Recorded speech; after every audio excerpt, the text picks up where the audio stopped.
সংসারের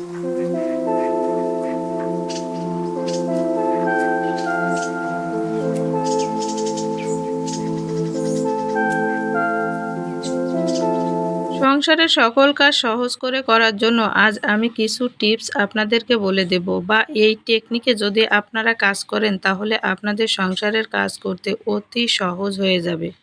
hello everyone, আসসালামু আলাইকুম। আপনারা সবাই কেমন আছে? আমি লিপিস ফ্যামিলি ব্লগ থেকে আপনাদের মাঝে আবারও চলে আসছি। আশা করি এখন থেকে নতুন নতুন ভিডিও দেওয়ার জন্য চেষ্টা করব, আরও ভিডিওর কোয়ালিটি বা আরও কিছু আপনাদের সামনে উপস্থাপন করব ইনশাল্লাহ।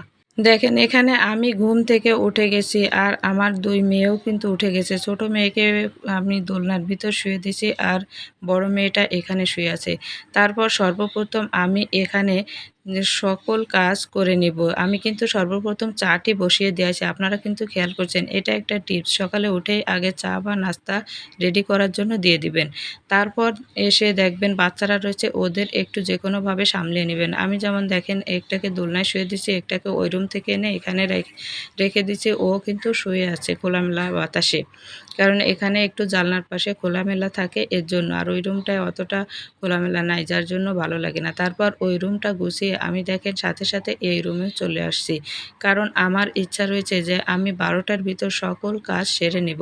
এর জন্য খুব তাড়াহুড়ো করে আমি চা বসিয়ে দিয়ে এসে ঘরটা গুছিয়ে নিচ্ছি, কারণ আগে যদি আমি ঘরটা গুছিয়ে নিই তাহলে আমার কাজটা কিন্তু অনেক সহজ হয়ে যাবে সারা দিনের জন্য।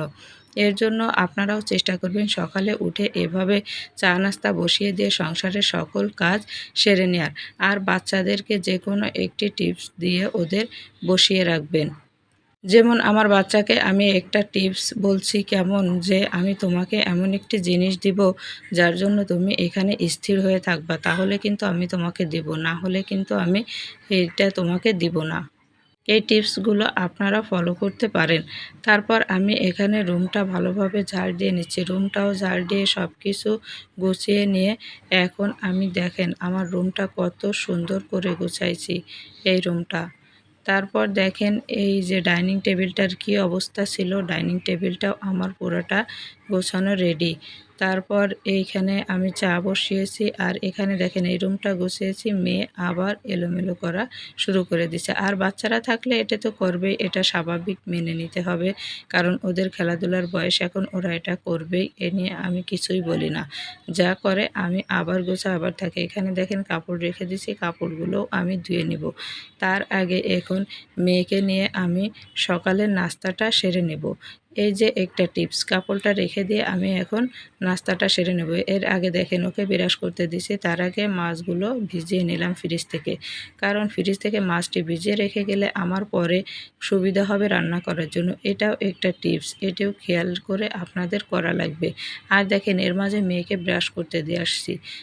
এভাবে আপনারা যদি ফলো করতে পারেন আমার কাজের টেকনিকগুলো, তাহলে মনে করি 2 বাচ্চা নিয়েও আপনাদের সকল কাজ সংসারের করা অতি সহজ হয়ে যাবে। তারপর এখানে আমি সকালের নাস্তাটা রেডি করে নিচ্ছি। ওকে ব্রাশ করতে দিলাম, ও কিন্তু একাই ব্রাশ করে আসলো। এভাবে সুবিধাজনকভাবে বাচ্চাদের নিয়ে কাজ করতে হয়, কারণ আমি যদি ব্রাশ করে দিতে যেতাম তাহলে আমার কিন্তু অনেকটা সময় ওখানে পার হতো। এর জন্য ভাবলাম ও নিজে নিজেই ব্রাশ করে নেবে, এটা বলে ওকে ব্রাশটা দিয়ে দিলাম। আর এখানে দেখেন সে খাওয়ার আগেই তার মেয়েকে খাইয়ে নিচ্ছে, কারণ মেয়েকে তার আগে খাওয়াতে হবে। তার মাঝে ওর একটা খেলনা নতুন আজ চলে আসলো। এটা খুব শখ করছিল ও আনার জন্য, কিন্তু এনে রাখা হয়েছে কমপক্ষে 10-15 দিন, কিন্তু বাসায় আনা হয়নি, ওর বাবার অফিসে ছিল। তারপর আজ সেখান থেকে আনা হলো। এখন দেখেন আমি নাস্তা সেরে ওকে ওখানে খেলতে দিয়ে আসলাম। খেলতে দিয়ে এসে আমি কাপড়গুলো ধুয়ে নিচ্ছি। খেলতে না দিয়ে আসলে কিন্তু ও আমাকে খুব ডিস্টার্ব করতো। এর জন্য কিন্তু আমি কোনো কিছুই করতে পারতাম না, কারণ ওই খুব দুষ্টুমি করে। এর জন্য খেলতে দিয়ে আসলাম। এখন দেখেন আমি ওকে উঠিয়ে নিচ্ছি, ছোট বাচ্চাকে। ওকে তেল টেল মালিশ করে দিয়ে আমি এখন এখানে রান্নাটা বসিয়ে দিয়ে গেলাম। এটাও একটা টিপস, কারণ ওকে তেল মাখিয়ে দিয়ে এসে ভাত আর করলা ভাজি আমি বসাই দিয়ে গেছি। এর মাঝে ভাত আর করলা ভাজিটা হয়ে যাবে, তার মাঝে আমি ওকে তেল মাখানোর পর গোসল দিয়ে দিব। তারপর ওকে ওকে গোসল দিয়ে দোলনায় শোয়াই দিয়ে আসলাম। আমি শোয়াই দিয়ে কিন্তু আমি রান্নাটা সেরে নিয়েছি, যেটা আপনাদের সাথে শেয়ার করতে পারিনি। তারপর দেখেন রান্না সেরে আমি সকল থালাবাটি ধুয়ে টুয়ে এখানে চুলা টুলা সব পরিষ্কার করে নিয়েছি, কারণ এগুলো যদি আমি রেখে দিই পরে আবার কিন্তু আমার অনেক কষ্ট হবে এর জন্য। তারপর আমি গোসল টোসল সেরে দেখেন এখানে আজ আমি কি রান্না করেছি। এখানে আছে কচুর ডাউল, আপনারা চেনেন কিনা জানি না। তারপরে আছে শাক ভাজি, আর আছে মাছ ভাজি, আর এখানে আছে করলা ভাজি। এই 3টা সবজি আজ আমি রান্না করে নিয়েছি, কারণ বাচ্চাদের নিয়ে সব সময় সব কিছু করা সম্ভব হয়ে ওঠে না। এরপর দেখেন ও কোথা থেকে একটা গেঞ্জি গায়ে দিয়ে কিভাবে দুষ্টুমি করছে। আসলে বাচ্চারা থাকলে অনেক হাসি খুশি লাগে, কারণ ওরা এক এক সময় এক একটা জিনিস করে। তারপর দেখেন ওকেও খাইয়ে দিছি, আমিও খাওয়া দাওয়া করে নিছি।